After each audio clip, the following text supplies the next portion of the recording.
Assalamualaikum warahmatullahi wabarakatuh. Jumpa lagi dengan saya Abdul Latif. Dan di video ini kita akan melanjutkan kajian kitab Minhajul Saniyah. Kita sudah sampai pada bab tentang malu. Langsung saja kita baca ya. Oh ya, bagi teman-teman yang menyukai channel seperti ini, silakan di like, subscribe, dan komen ya teman-teman. Dan jika ingin ada kajian tentang kitab yang ingin dikaji, silakan komen di kolom komentar. Baik, kita langsung baca aja. قال المصنف رحمه الله تعالى ونفعنا به وبعلمه في الدارين آمين ya rabbal alamin. Fa'lam dzalika ya akhi, maka ketahuilah itu ya akhi wahai saudaraku. Maksudnya ketahuilah tentang makanan yang halal kemarin ya di video sebelumnya. Nah, di sini lanjut nasihatnya adalah wahdhar aidan minal haya'i tabi'i dan waspadalah engkau wahai murid aidan juga minal haya'i tabi'i dari malu yang bersifat tabiat. Ini maksudnya adalah malu yang disertai kesombongan ya. Malu yang disertai kesombongan. Fa innahu sesungguhnya hayatut tabi'i ma'dudun itu dianggap min jumlatil kibri dari dianggap sebagian dari kesombongan. Menurut ulama-ulama. Wa qad asyara Sayyidi Umar bin Farid rahimahullahu taala biqaulihi, dan sungguh Tuan kita Umar bin Farid, semoga Allah mengasihi beliau, beliau berkata, mengisyaratkan dengan perkataan beliau, tamassak bi'adhyalil hawa, berpegang teguhlah dengan ujung cinta Allah. Adhyal itu ekor ya maksudnya ini. Ini ekor. Al-hawa itu keinginan. Nah, kalau di sini dimaknakan kecintaan kepada Allah yang menggebu-gebu. Berpegang teguhlah dengan ekor-ekor cinta kepada Allah. Artinya kita kalau pegang teguh pada ekor kan berarti harusnya kita berjalan menuju apa yang dicintai gitu kan. Karena itu ekornya. Kalau kita pegang ya kita ikut jalan cinta itu. Wa khla'il haya, dan lepaskanlah rasa malu. Malu yang ada kesombongannya maksudnya ya. Wa khalli, dan lepaskanlah rasa malu itu. Sabilan nasikina, ikutilah jalannya orang-orang yang ibadah. Wa injalu, walaupun mereka itu orang-orang mulia. Jadi walaupun kita itu orang mulia, orang-orang yang tinggi, jangan sampai malu jika dekat dengan orang-orang selain kita, misalkan seperti itu. Wahwa ay al-haya'u tabi'i, malu tabiat itu astahyi ya syakhsun, malu siapa orang ayyudhkarallah ta'ala, untuk menyebut Allah Ta'ala biraf'i sauti, dengan suara yang tinggi, bihadratin nasi, di sisi manusia.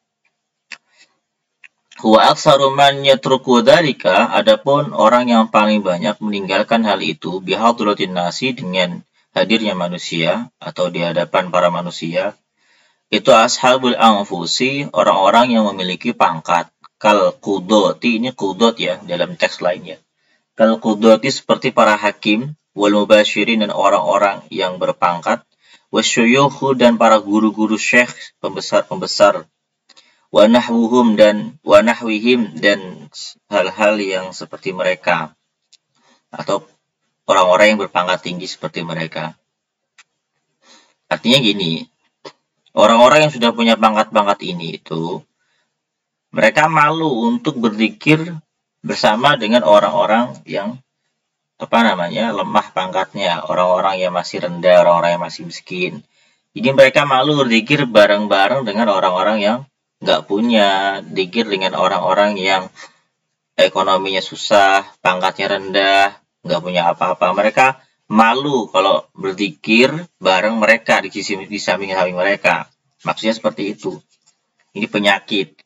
Karena sombong, merasa dirinya mulia, lantas dia nggak mau duduk bareng bersama orang-orang yang memiliki strata sosial itu rendah, seperti itu, atau ekonominya rendah. Malu karena mereka memiliki pangkat yang tinggi, ilmu yang tinggi, lantas tiba-tiba duduk. Contoh misalkan profesor doktor, malu duduk sama seseorang penyapu jalanan yang lagi berzikir, malu gitu, mau berzikir bareng di samping dia. Nah, ini sifat-sifat kayak gini nih. Ini hayat tabi'i, malu dengan rasa sombong. Ih, masa saya zikir bareng orang kayak gini, contoh kayak gitu ya. Fa'idha kullifa ahaduhum ayyadhkurallaha ta'ala, maka apabila dipaksa salah seorang di antara mereka untuk berzikir kepada Allah Ta'ala bihadratin nasi, di hadapan para manusia, hasala indahu, maka akan muncul dalam dirinya khijlun, rasa malu, ka'annahu, seolah-olah orang itu irtakaba, melakukan kemaksiatan. Ini ngerinya gini. Jadi seolah-olah kalau misalkan mereka itu diajak zikir, dihadirkan berzikir bersama orang-orang yang nggak punya, yang nggak mampu, disandingkan di sampingnya begitu, mereka itu seolah malu. Mereka itu merasa malu seolah-olah bermaksiat begitu. Nauzubillah ya. Jadi di sini itu maksudnya rasa malu itu harusnya ketika orang melakukan kemaksiatan loh. Tapi di sini dia melakukan zikir, tapi malah malu. Aneh kan? Zikir tapi malah malu. Karena merasa dirinya besar, dirinya orang-orang hebat. Malu kalau disandingkan dengan orang-orang miskin, orang-orang yang berpangkat rendah. Nauzubillah itu ya. Kalau kita ya orang-orang pangkat biasa, ya biasa saja. Tapi kalau bagi orang-orang yang kayak presiden misalkan, orang-orang hakim agung, kemudian para syekh-syekh besar, ustaz-ustaz kiai-kiai yang sudah tenar, tiba-tiba berzikir dengan orang-orang yang nggak ada pangkat dan lain sebagainya. Kalau muncul rasa malu seperti ini itu bahaya nauzubillah ya. Famislu haula'i yajibu alaihimu dzikru biraf'is sauti. Famislu haula'i, maka orang-orang seperti mereka itu wajib alaihi, atas mereka apa az-zikru, berzikir, biraf'is sauti, dengan meninggikan suara, hatta yakhruju, hingga dia keluar, anil kibri, dari kesombongan. Maka orang-orang seperti ini zikir aja dengan keras sampai dia tuh nggak dia dianggap orang yang sombong begitu. Wa kana sayyidi Muhammadun, dan ada siapa sayyidi Muhammadun, Muhammad, rahimahu, semoga Allah menyayangi beliau. Ya'muru, itu memerintahkan ashabu, kepada para sahabatnya, biraf'is sauti, untuk meninggikan suara, bidzikri, dengan berzikir, artinya berzikir dengan keras. Fil aswaki, di pasar, wa syawari', dan di jalan-jalan, wal mawadhi'i, dan di tempat-tempat al-khurbati al-mahjurah, yaitu tempat-tempat lapang yang kosong. Wa yaqulu, dan dia berkata, uzkurullaha ta'ala fi hadhil amakini, sebutlah Allah Ta'ala di tempat-tempat ini, hatta tasiro, hingga tempat-tempat itu tadi, tashhadu, itu menyaksikan, menjadi saksi, lakum, bagi kalian, yaumul kiamati, di hari kiamat. Wa takhriqu namusa tab'in nafsi, dan hingga tempat-tempat ini menghancurkan tabiat-tabiat kesombongan nafsu. Fa'inakum, karena sesungguhnya kalian, fi hijabin, itu berada dalam hijab, artinya terhalang, kalian akan selalu terhalang, malam takhriquhu, selama kalian tidak membakarnya atau menghancurkan rasa sombong tadi, sombong nafsu itu. Namus itu cacatan atau aib, maksudnya tadi kesombongan ya. Jadi orang-orang seperti ini harus dilatih begitu. Dilatihnya bagaimana? Di tempat yang sepi dia berzikir, di tempat keramaian dia berzikir, dimanapun dia berzikir, nggak peduli manusianya siapapun, dia tetap berzikir. Jadi ketika dia berkumpul dengan orang yang biasa, dia berzikir santai, tidak masalah. Dengan orang-orang besar juga santai, tidak ada masalah, tidak ada perbedaan di situ. Nah, disitulah dia sudah bisa menghilangkan sifat kesombongan dalam dirinya. Karena dia tidak merasa malu dengan orang-orang kecil. Dan dia juga biasa saja dengan orang-orang besar. Nah, seharusnya seperti itu. Jadi, orang murni itu orang yang ketika keramaian dia seperti itu, di tempat sepi juga seperti itu. Tidak ada perbedaan perilakunya. Nah, maka itu apa namanya susahnya ya. Ya mudah-mudahan kita terlepas dari malu yang bersifat tabi itu. Nggak hanya berlaku pada orang-orang itu sebenarnya, tapi juga bisa berlaku pada kita. Kalau kita malu dalam kebenaran, nah itu juga bisa disebut malu dalam kebenaran. Nah itu bisa jadi masuk ke sini ya. Itu membuat kita terhalang dari rahmatnya Allah. Lanjut, fa'alam dan maka ketahuilah dzalika hal itu wahai saudaraku. Wahdar aidan min ghishil hirfati, wahdar dan waspadalah aidan juga min ghishil hirfati dari menipu dalam pekerjaan. Fa'inal ghisya karena sesungguhnya menipu fil hirfati dalam pekerjaan itu mazmumun tercela syar'an secara syariat. Wa qad rawa dan sungguh telah meriwayatkan siapa muslimun imam muslim fi sahihihi dalam kitab sahihnya an Abi Hurairah dari Abu Hurairah anna Nabiy sallallahu alaihi wasallam bahwasanya Nabi Muhammad sallallahu alaihi wasallam itu marra berjalan fil asfis suki di pasar ala sabrotin atas tumpukan to'amin makanan ala sabroti to'amin atas tumpukan makanan. Fa'adkhala kemudian memasukkan siapa Rasulullah SAW yadahu tangannya fiha di dalam sabratu to'am. Fanalat maka mencapai atau sampai tangannya Nabi belalan terhadap makanan basah di dalamnya. Waqala maka Rasulullah SAW bersabda, mahadaya sahibat ta'am. Apa ini wahai pemilik makanan? Faqala ya Rasulullah asabathu sama. Wahai Rasulullah, maka penjual tadi berkata, wahai Rasulullah asabathu sama'u. Itu makanannya yang di dalam itu awalnya dia terkena hujan, maka aku taruh di bawah. Qala afala ja'altahu fauqa ta'ami afala ja'altahu, mengapa engkau tidak menaruh dia fauqa ta'ami di atas makanan yang lain hatta yarahun nasu hingga para manusia itu bisa melihat kecacatan makanan itu.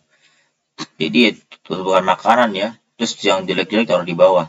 Summa qala sallallahu alaihi wasallam, kemudian Nabi bersabda, man ghasyana, barang siapa yang menipu kami falaysa minna, maka bukan golongan kami.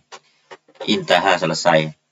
Jadi di sini ketika Nabi Muhammad Shallallahu Alaihi Wasallam itu sedang berjalan di pasar, beliau melihat ada makanan-makanan banyak di salah seorang toko. Kemudian beliau mau memilih-milih makanan itu.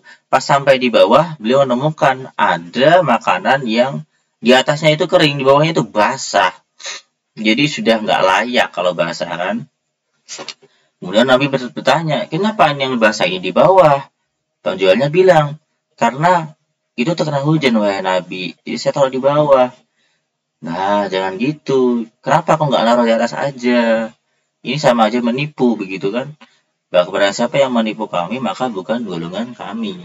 Dalam segi itu, jadi berdagangnya nggak halal nanti. Itu ya, pelajaran dalam Islam yang diajarkan Nabi. Kalau berdagang, ya jelas-jelas harus tahu, harus memberikan aib dagangan kita itu kita harus kenali. Kemudian kalau ada mau beli, kita harus memberitahukan aib-aib barang itu. Itu keterbukaannya ya. Kalau misalkan ada aib tapi nggak disampaikan, itu masuk ke dalam ini. Nah, kayak gini nih bahaya. Zaman saat itu banyak sekali produk-produk yang aibnya itu nggak dikasih tahu, yang dikasih tahu hanya keuntungannya. Sedangkan aibnya atau efek-efek samping buruknya itu kadang nggak dikasih tahu. Itu naudzubillah yang kayak gitu ya. Bisa saja masuk ke dalam penipuan. Dan bukan golongan dari Nabi Muhammad SAW. Artinya bukan golongan itu dalam hal itu ya. Jadi pelajarannya adalah dalam jualan itu harus jujur. Nggak boleh memberikan promosi-promosi menarik, menyebutkan kelebihan-kelebihan tapi kekurangannya nggak disebutin ya, aib-aibnya nggak disebutin sehingga penjual nggak tahu. Ternyata setelah beli, kok gini ya, kok saya nggak dikasih tahu. Nah itu masuk kategori penipuan. Ini nggak berkah nanti pahalanya ya. Nah selanjutnya wa ma'lumun dan diketahui juga Apa anna kulla insanin, sesungguhnya setiap manusia itu ya'rifu mengetahui fi hirfatihi dalam pekerjaannya, ma sesuatu yaqa'u yang terjadi, bihi dengan ma apa at-taqwa, wa ma dan sesuatu bihi yang dengan ma yaqa'u terjadi apa lagi penipuan.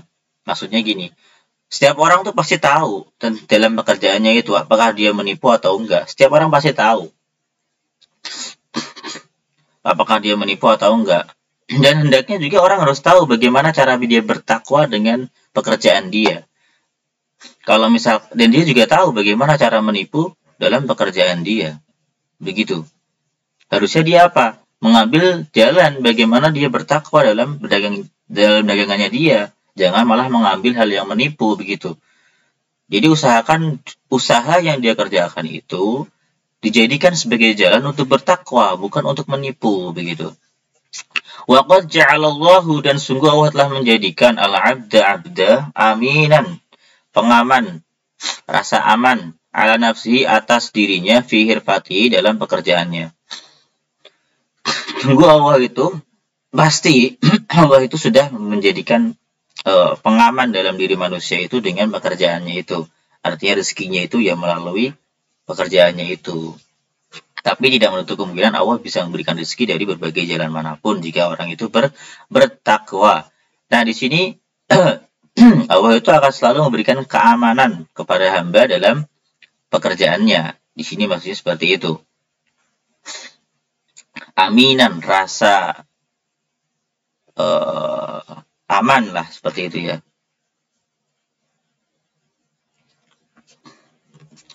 Jadi Allah wa qad ja'alallahu ta'ala al-'abda aminan 'ala nafsihi fi hirfati. Allah itu menjadikan seorang hamba itu sebagai penjaga dalam pekerjaannya. Jadi yang tahu pekerjaannya haram atau halal ya pelakunya. Jadi pelakunya itulah yang tahu apakah pekerjaannya itu halal atau haram, ada penipuan atau tidak. Fa idza ghasya, apabila telah menipu siapa khoni dinihi, apabila menipu khona maka telah berkhianat siapa hamba itu dinahu terhadap agamanya, wa nafsahu dan dirinya, wa nasa ajmain dan seluruh manusia. Jadi kalau seorang hamba menipu dalam pekerjaannya itu sama saja dia menipu agamanya, menipu dirinya dan menipu semua manusia. Karena kita tahu ya, kenapa dia mengkhianati agama? Kenapa? Karena agama ini sudah jelas mengajarkan kita untuk amanah dalam berjual beli.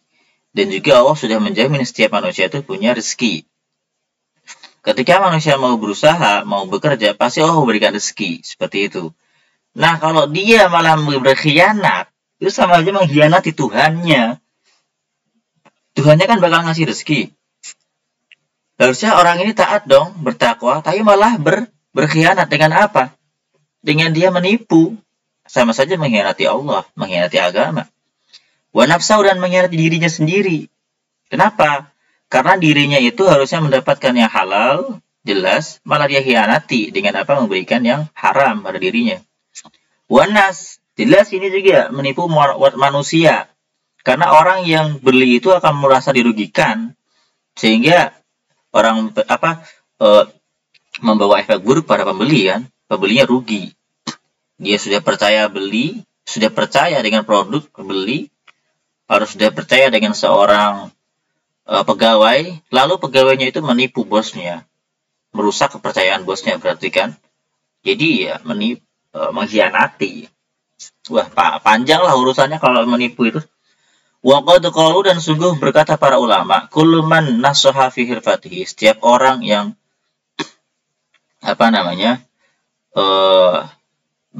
memberikan nasihat fi hirfati dalam pekerjaannya, walam ya'tamid 'alaiha, dan tidak bersandar penuh 'alaiha atas pekerjaannya, barakallahu lahu fi malihi, maka Allah akan memberkahi bagi dia dalam hartanya, min haitsu la yash'uru, dari segi yang tidak dia rasakan, hatta yasira, hingga dia menjadi min ausa'in nasi, sebagian dari orang-orang yang kaya, malan hartanya. Wa man ghasya hirfatahu, dan barang siapa menipu dalam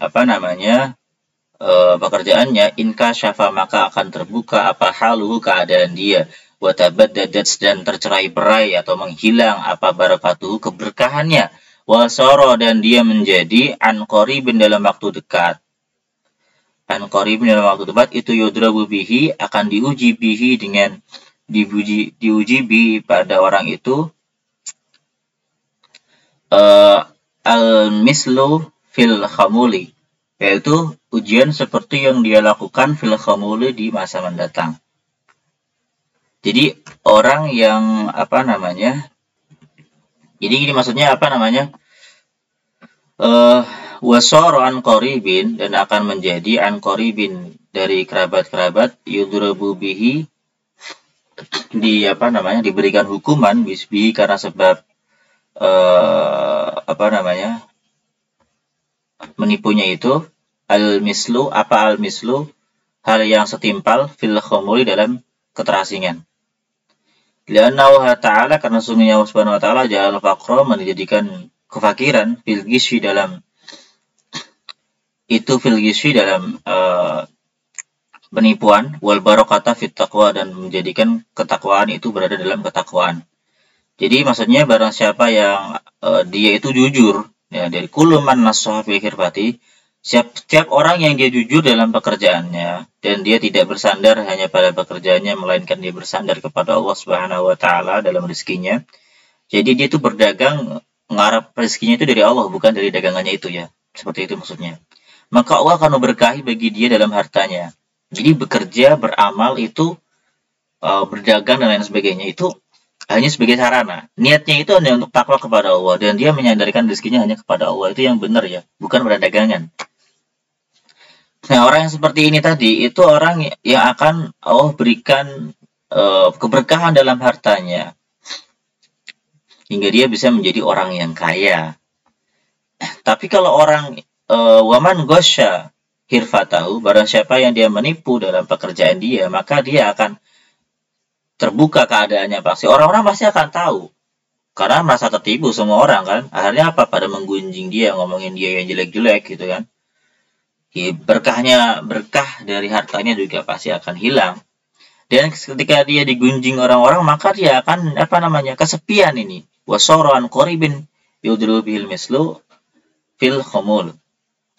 Jadi dia akan dikucilkan dari para kerabat-kerabat juga.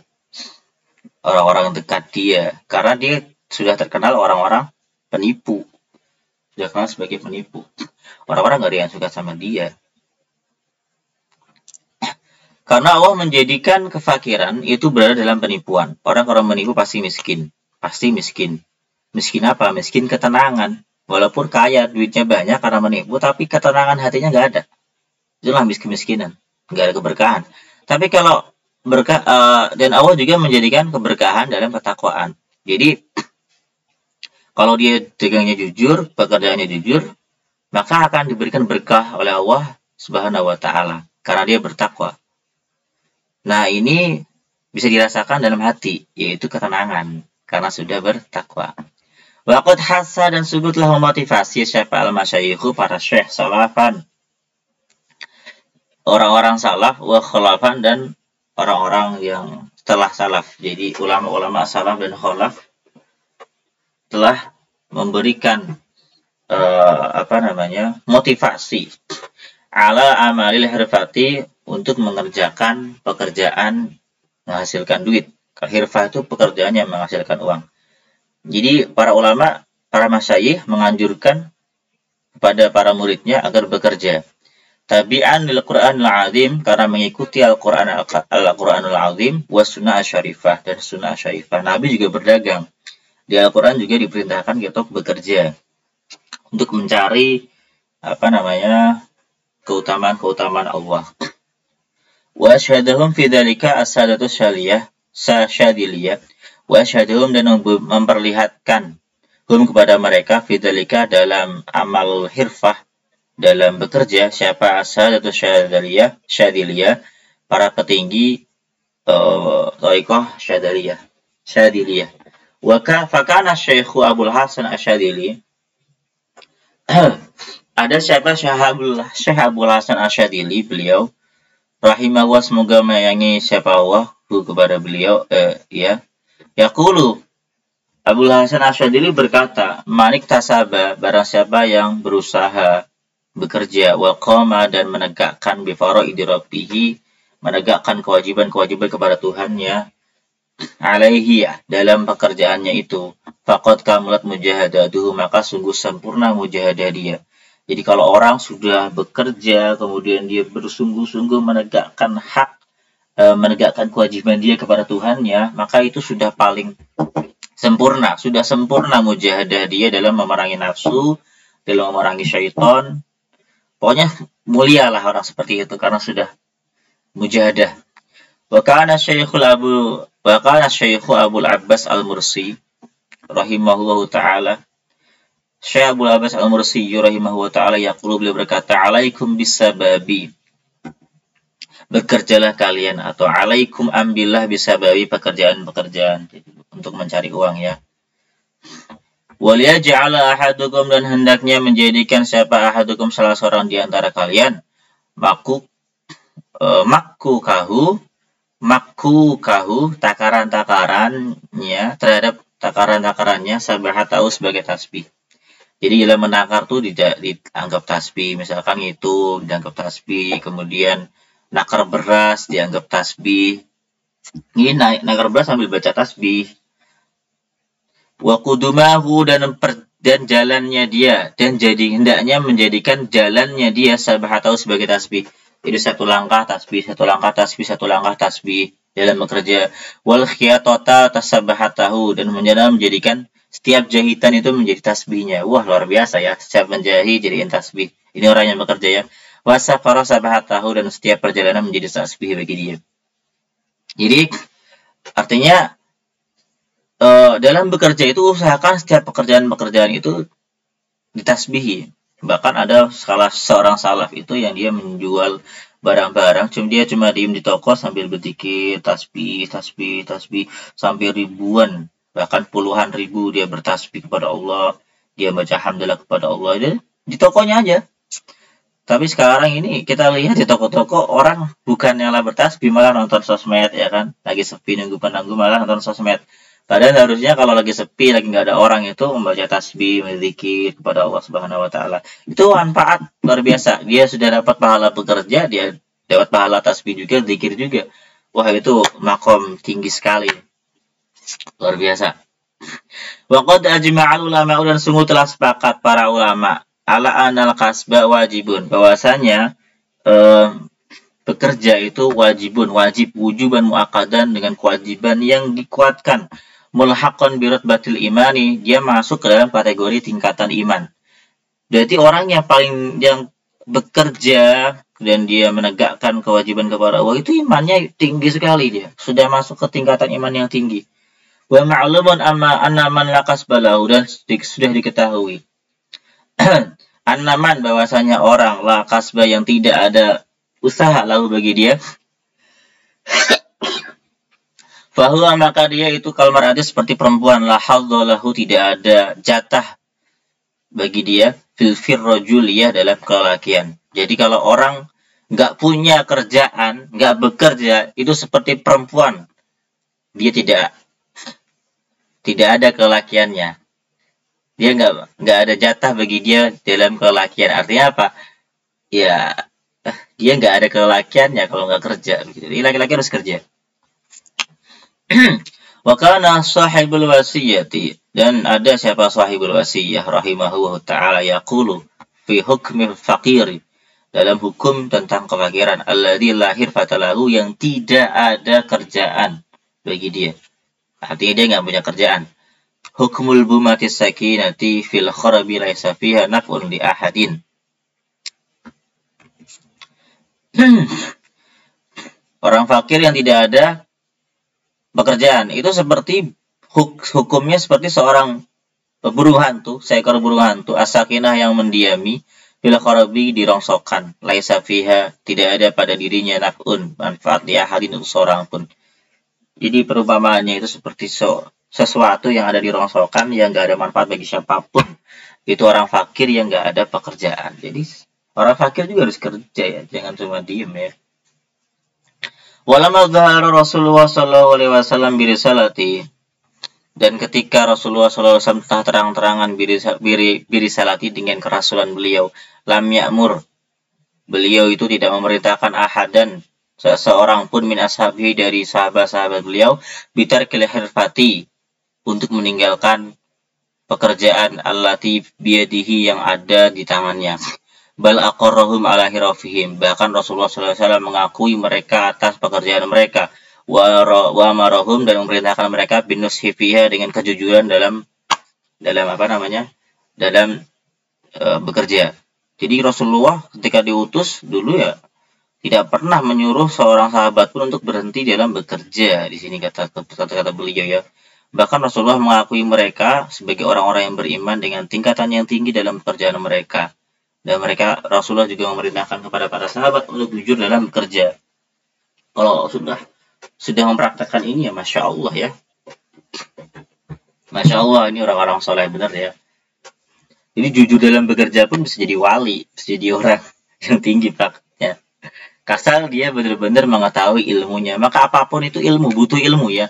Bekerja nggak asal bekerja, cuma duduk di counter misalkan, atau duduk di perusahaan, ngetik-ngetik di komputer. Tapi kalau dia nggak ada niat, nggak ada zikir, nggak ada pada Allah, ya pekerjaannya biasa-biasa saja. Beda dengan orang yang dari rumah niat bekerja itu untuk menegakkan perintahnya Allah. Kemudian di jalan dia berzikir selalu, sampai di kantor dia berzikir, tugas-tugas dia kerjakan lillahi ta'ala, dan dia nggak menggantungkan rezekinya kepada pekerjaan dia, melainkan menggantungkan rezekinya kepada Tuhan. Maka ketika dia rugi dalam jual beli, dia nggak mungkin merasa kecewa, tapi nggak kecewa berat karena dia menyandarkan rezekinya kepada Allah. Jadi dia berpikir, nanti Allah juga kasih rezeki ya kan. Gitu, motivasinya begitu, bukan dari rezeki. Kan kita harus tahu, bukan usaha itu yang memberikan rezeki, tapi Allah yang memberikan rezeki. Itu harus dicamkan baik-baiknya. Wa kana yaqulu, dan sahibul wasiyah berkata, al-kamilu man yusallikun nasa, orang sempurna adalah orang yang membimbing manusia, wa hum fi hirafihim, dan mereka berada dalam pekerjaan bersama mereka. La man ya'muruhum, bukan orang yang menyuruh mereka bitarkil hirfati, untuk meninggalkan pekerjaan, hatta yusallikuhum. Jadi orang sempurna itu bukan orang yang membimbing manusia. Orang yang sempurna itu adalah orang yang membimbing manusia dalam keadaan mereka itu bekerja. Ya, tidak memerintahkan mereka untuk meninggalkan pekerjaan mereka. Jadi seperti misalkan orang mau ikut thariqah, seorang mursyid tidak boleh menyuruh mereka untuk berhenti bekerja begitu. Kecuali kalau pekerjaan itu dilihat haram, maka seorang mursyid atau guru harus memberikan arahan kepadanya untuk meninggalkan pekerjaan. Fa'inahu ma min amrin masyru'in, tidak ada dari perkara yang disyariatkan illa, kecuali wa yumkinul 'arifu, kecuali memungkinkan bagi orang yang arif, ayyuwassila sahibahu, untuk menyampaikan sahibahu, pemilik perkara itu, ila hadratillahi ta'ala, kepada hadrahnya Allah Ta'ala, minhu, dari pekerjaannya itu. Bikhlafil umuril lati lam tusyra', berbeda dengan pekerjaan-pekerjaan yang tidak disyariatkan. Artinya begini, seseorang yang dia sudah melakukan pekerjaan dan itu masuk dalam syariat, artinya seperti berdagang, berjual jasa, dalam syariat itu aman-aman sajalah, tidak ada keharaman apapun di situ. Nah, seorang yang ingin menuju kepada Allah, kemudian dia mencari guru. Nah, guru ini nggak boleh menyuruh dia berhenti dari pekerjaannya. Tapi harusnya guru ini mampu menjadikan orang itu bisa mendekat kepada Allah dengan pekerjaannya itu. Berbeda kalau misalkan pekerjaan yang dilakukan oleh orang itu adalah pekerjaan yang haram. Maka seorang guru harus menyuruh dia berhenti dari pekerjaan itu. Supaya dan disuruh cari pekerjaan lain supaya orang itu bisa segera wusul kepada Allah Subhanahu wa taala. Ini kata beliau gitu. Wa kana yaqulu, dan beliau berkata, al-mu'minu akmalu indi.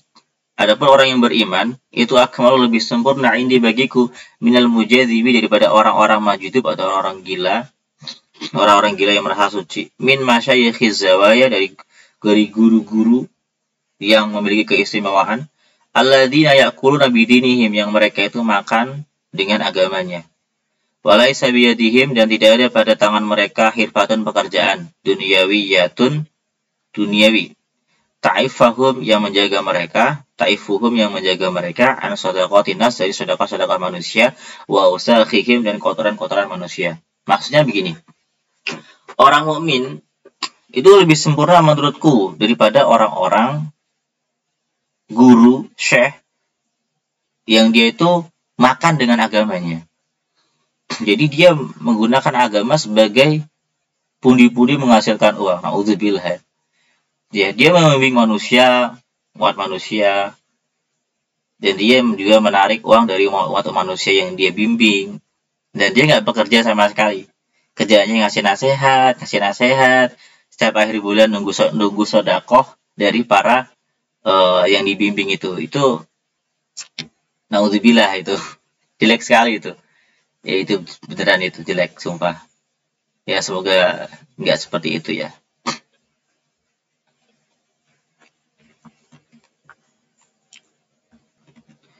Selanjutnya teman-teman, waqad akramallahu ta'ala, dan sungguh telah memuliakan siapa Allah ta'ala al-muhtarifata, orang-orang yang bekerja bi umurin, dengan dengan memuliakan dengan bi umurin, perkara-perkara. Fudilu, yang mereka diunggulkan biha, dengan umur. Al-muta'abbidina, atas orang-orang yang hanya ahli beribadah, min ghairi hirfatin, tanpa ada pekerjaan. Jadi orang-orang yang bekerja itu memiliki keunggulan, memiliki kemuliaan yang tidak dimiliki oleh orang-orang yang ahli ibadah tapi nggak bekerja gitu. Pertama, anna a'mala ahadihim, bahwasanya pekerjaan salah seorang di antara mereka itu lahu, bagi dirinya sendiri. Likaunihi, karena dia ya'kulu min kasbi, yaitu makan dari hasil keringatnya sendiri. La min shadaqatin nasi, bukan dari sedekah manusia, wa usakhihim, dan kotoran-kotoran manusia. Jadi pertama, kemuliaannya itu orang yang bekerja dengan tangannya sendiri, itu makan dari hasil jerih payah dia kerja sendiri, bukan dari sedekah manusia atau kotoran manusia.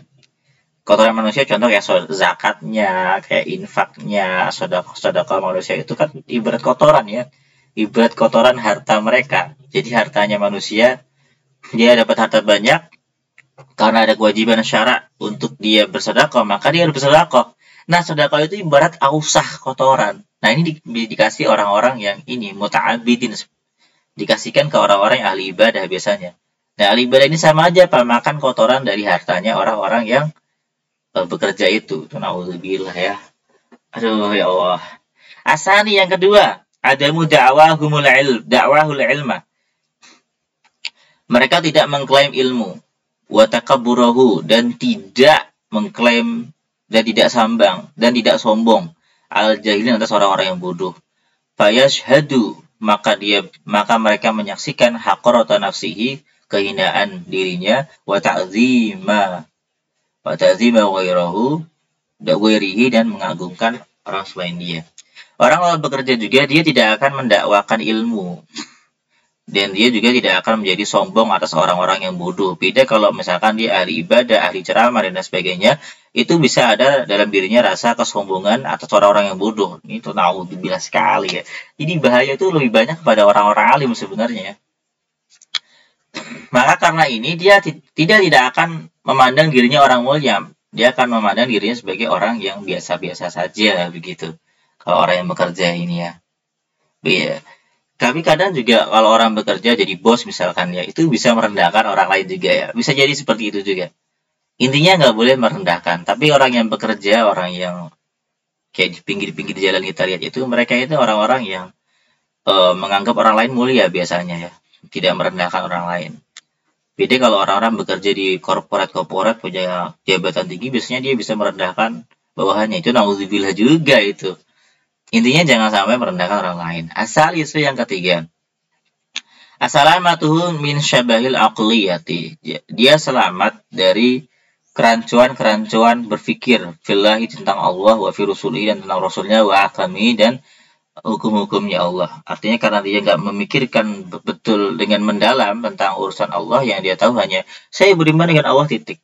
Saya beriman dengan Allah titik, saya beriman dengan Nabi titik, saya menjalankan perintahnya Nabi titik. Itu simpel-simpel. Jadi dia hanya melakukan yang jelas-jelas hukumnya.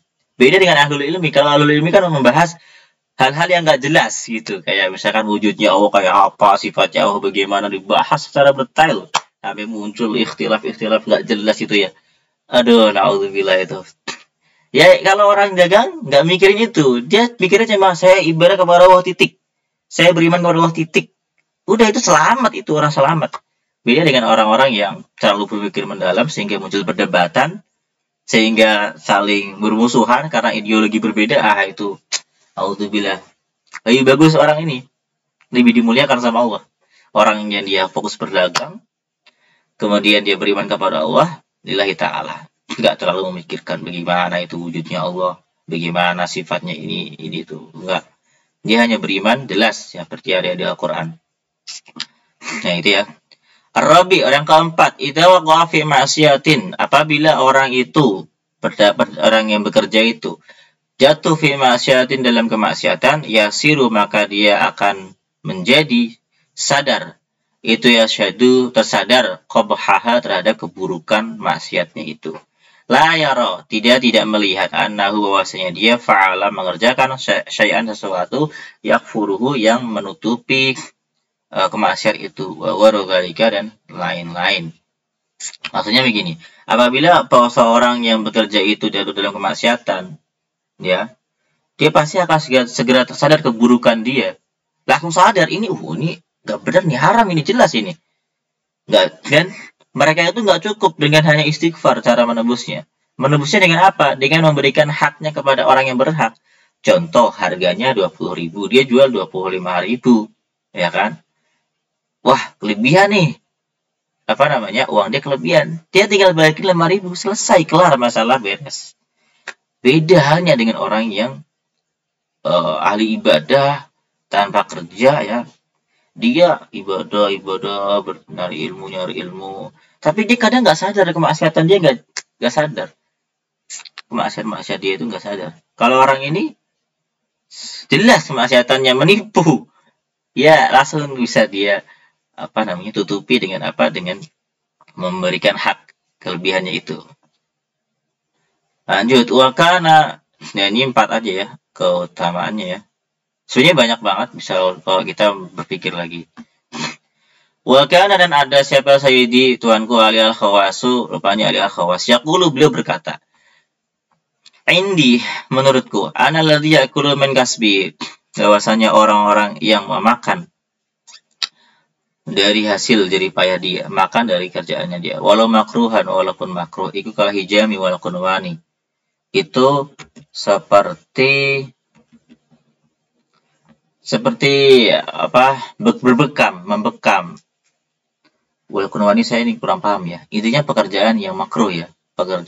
Seorang hamba yang makan makanan dari hasil kerjaan dia, walaupun kerjaan dia itu makruh, itu ahsanu, lebih baik, lebih bagus, minal muta'abbidi, daripada orang yang ahli ibadah, alladzi ya'kulu, yang dia makan, bidinihi, dengan agamanya, wa yut'imuhun nasu, dan para manusia memberikan makanan kepada dia, bisolahihi, karena kesolehan dia.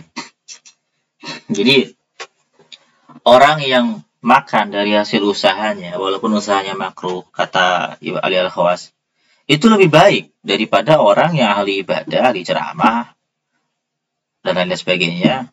Tapi dia makan, ya, dia nggak punya kerjaan, makan dia itu hanya mengandalkan pemberian orang lain.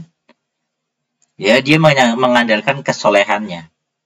Jadi dia menganggap kesolehannya itu bisa mendatangkan rezeki, sehingga dia sama saja mengandalkan tangan kepada umat untuk diberikan kepada dia. Aduh, naudzubillah min dzalik ini ya. Jadi lebih bagus orang yang bekerja. Keutamaan orang yang bekerja daripada orang yang nggak bekerja. Semalayah kemudian tidaklah samar, tidaklah tersembunyi anal kasbah, bahwasanya bekerja litakasur untuk memperkaya diri wa tafakhuran untuk bermegah-megahan itu madhmumun syar'an, itu tercela syariat secara syariat. Fil hadis, dan dalam hadis diterangkan man talabad dunya halalan mukasiran mufakhiran, man talabad dunya barang siapa yang mencari dunia halalan dalam keadaan halal, mukasiran dalam keadaan mengumpul-ngumpulkan dunia, mufakhiran dalam keadaan bermegah-megahan dengan dunia, laqallaha laki Allah Ta'ala, maka dia akan bertemu dengan Allah wa huwa alaihi ghadbanu. Dia akan bertemu dengan Allah dalam keadaan Allah murka kepadanya. Nah, ini waspada ya. Jadi mengumpulkan dunia itu sebenarnya bukan untuk takasur dan tafakhur, tapi untuk ditabung, tapi hidupnya tetap sederhana gitu. Hidupnya tetap sederhana. Jadi adanya tabungan, uang yang banyak itu bukan untuk bermegah-megahan, ingat. Tapi untuk apa? Ya untuk bersedekah, untuk simpanan buat anak kita misalkan, atau untuk kebutuhan-kebutuhan mendadak yang tidak kita ketahui. Seperti itu ya. Jadi bukan untuk bertafakhur. Ini ingat baik-baik ini. Wah, sekarang ini sudah banyak sekali yang bertafakhur ya. Tapi itu segelintir orang yang kaya-kaya saja sih. Ya. Apalagi sudah dikit tapi masih tafakhur ya kan. Jadi gajinya dikit misalkan. Dia bekerja gajinya dikit, atau dia bekerja penghasilannya dikit tapi dia tafakhur. Wah, itu lebih tercela lagi. Ya. Wakana, dan ada siapa Imam Asy-Syafi'i rahimahullah ta'ala, Imam Syafi'i rahimahullah ta'ala, yaqulu, beliau berkata, talabu ziyadati minal halal, mencari tambahan harta dari harta-harta yang halal itu uqubatun, itu merupakan dosa. Ibtalallahu biha, uqubatun tuh kayak ujian ya. Ibtalallahu, yang menguji siapa Allah biha dengannya, siapa ahli taubah terhadap ahli taubah.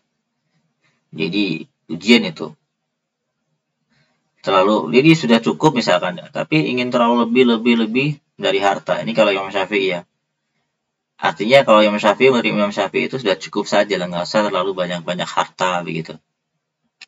Falam dzalika wajahid nafsaka, maka ketahuilah hal itu dan jahid nafsaka, lawanlah nafsumu, ay khawatiriha, itu keinginan nafsu, fi syari, dalam syariat. Wajahid nafsaka fi syar'i, fi khawatiriha fi syar'i.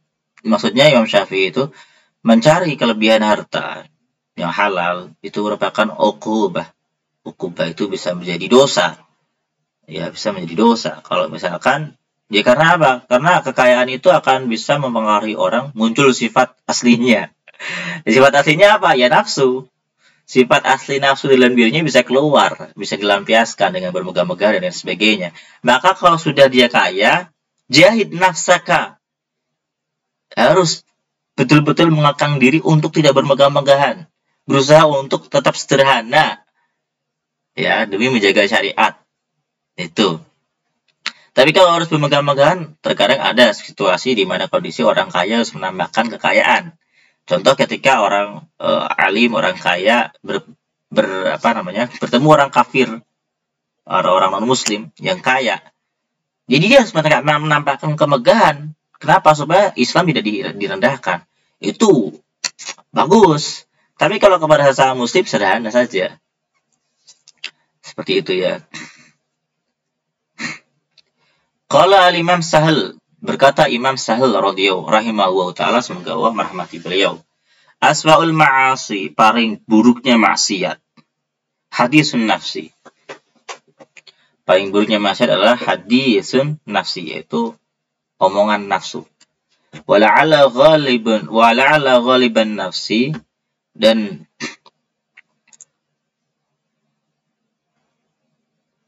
seandainya umumnya manusia tidak menganggapnya, la ya'duna dzamban, tidak menganggapnya sebagai dosa. Dan seringkali umumnya manusia itu nggak menganggapnya sebagai dosa. Wa idza taqa al-murdi al-isgha'a ila hadis nafsi. Dan apabila menjaga siapa al-murdu murid al-isgha'a ila hadis nafsi untuk berfokus mendengarkan kepada percakapan nafsu, wa kana mulaziman dan dia selalu terus-menerus lidzikri berzikir, ittaqadal qalbu maka akan patuh siapa hati bidzikri dengan hati. Wasaral qalbu dan menjadi apa al-qalbu itu sirron rahasia mahfudun yang tersimpan. Maaf, ittaqada itu bersinar. Ittaqada bersinar apa al-qalbu hati bidzikri dengan zikir, wasara dan menjadi apa al-qalbu hati sirron rahasia mahfudun yang terjaga. Wa hunaka dan di sana yab'udu anhu maka menjadi jauh anhu dari hati apa syaitanu syaitan. Siapa syaitan kulal bu'di dengan seluruh kejauhan, jauh banget. Wa yab'adu 'anil 'abdi dan jauh dari hamba juga apa al-khawatiru pikiran-pikiran asyaitoniyah yang bersifat syaitan, pikiran-pikiran syaitan. Wala yasiru ma'ahu dan tidaklah ada ma'ahu bersamanya murid illa khawatiru nafsaniyatun, yaitu pikiran-pikiran nafsu dia. Yas'a yang dia berusaha fi qat'iha dalam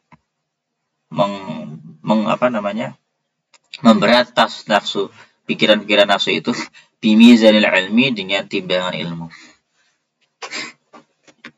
Jadi dia hanya bisa memberantas pikiran-pikiran nafsu itu dengan timbangan ilmu. Nah, di sini yang selalu berkata, saya jelaskan ya, paling busuknya, paling jeleknya maksiat itu adalah percakapan nafsu. Artinya dalam dirinya dia menganggap, wah saya ini orang udah bagus nih, udah soleh nih, udah tidak merokok, tidak zina dan lain sebagainya. Dia dalam hatinya seperti itu, merasa mulia, ya kan? Atau dia pokoknya percakapan dalam diri kita sendiri lah yang itu jelek gitu. Sementara itu banyak manusia tidak menganggapnya sebagai dosa. Banyak orang-orang tidak menganggapnya sebagai dosa. Ya, karena memang dalam segi ilmu fikih tidak ada dosa dalam hal itu, karena tidak ada ranah fikih di situ. Tapi bagi orang-orang tasawuf, hadisun nafsi itu bisa berdosa, bisa dianggap sebagai kemaksiatan. Karena gini, seorang murid walaupun dia terus-menerus berzikir kepada Allah Subhanahu wa taala, zikir. Nah, dengan zikir-zikir itu hatinya akan bersinar dan setan akan menjauh darinya. Ketika dalam hatinya itu sudah diikuti berzikir kepada Allah dengan bagus, setan-setan sudah pergi, pikiran-pikiran setan sudah pergi, masih ada nafsu dalam dirinya itu. Ya, nafsu-nafsu itu bisa jadi berbisik-bisik keburukan kepada dia, nafsunya itu. Nah, satu-satunya jalan bagi seorang murid untuk menundukkan nafsunya itu hanya dengan ilmu. Jadi nggak cukup cuma mujahadah, harus dengan ilmu. Supaya apa? Supaya dengan ilmu itu dia bisa memberantas hadisun nafsi, yaitu percakapan-percakapan nafsu dalam diri kita yang membuat kita menjadi ujub, sombong, dan sebagainya itu. Seorang murid ibadah, zikir terus menerus 24 jam berzikir misalkan ya. Tapi dalam dirinya masih ada percakapan yang membuat dia merasa mulia dari orang lain. Nah, itu nafsu, itu khawatir, itu hadisun nafsi. Jadi dirinya itu mengatakan, wah aku orang paling alim, aku ini orang yang paling alim, kalau nggak ada aku nih nggak jalan ini umat ini. Dalam hatinya seperti itu, sombong sekali kan. Walaupun nggak ada bisikan-bisikan setan, karena setan sudah jauh dari dia kan, karena dia ahli zikir dan sebagainya. Tapi nafsunya itu masih membisikkan bisikan buruk dalam dirinya.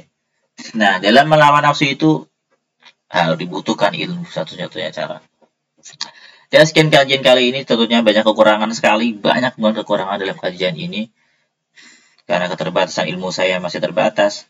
Tapi setidaknya kita dapat mengambil pelajaran bahwasanya orang yang bekerja dengan tangannya sendiri itu lebih mulia daripada orang-orang yang tidak bekerja tapi mengandalkan kesalehannya agar diberikan orang lain harta. Itu Lebih bagus orang yang kerja tentunya. Dan juga orang yang bekerja itu dianggap sebagai mujahadah kalau dia berhasil melaksanakan kewajiban-kewajiban dia kepada Allah Subhanahu wa taala. Juga selayaknya orang yang bekerja itu tidak menganggap pekerjaan itu sebagai sumber rezekinya, melainkan sumber rezeki tetap dari Allah Subhanahu wa taala. Pekerjaan hanya sebagai wasilah, hanya sebagai perantara saja. Sedangkan Allah tidak memberikan rezekinya hanya melalui wasilah itu. Bisa jadi wasilah-wasilah yang lain yang tidak disangka-sangka. Karena Allah Subhanahu wa taala berfirman, apa namanya? Wa may yattaqillaha yaj'al lahu makhraja wa yarzuqhu min haitsu la yahtasib. Barang siapa yang bertakwa kepada Allah Subhanahu wa taala, maka Allah pasti akan memberikan bagi dia jalan keluar dari segala masalah dia, dan Allah akan memberikan dia rezeki yang tidak disangka-sangka. Nah, yang tidak disangka-sangka inilah rezeki yang tidak hanya dari dia berdagang atau dia bekerja, tadi dari segala penjuru yang Allah kehendaki bisa muncul rezeki. Sekian dulu dari saya, mohon maaf kalau ada salah kata. Jangan lupa simak kajian-kajian Minausaniyah yang lain. Jika ada pertanyaan, silakan dicantumkan di kolom komentar. Cukup sekian, kita lanjutkan video setelahnya ya. Assalamualaikum warahmatullahi wabarakatuh.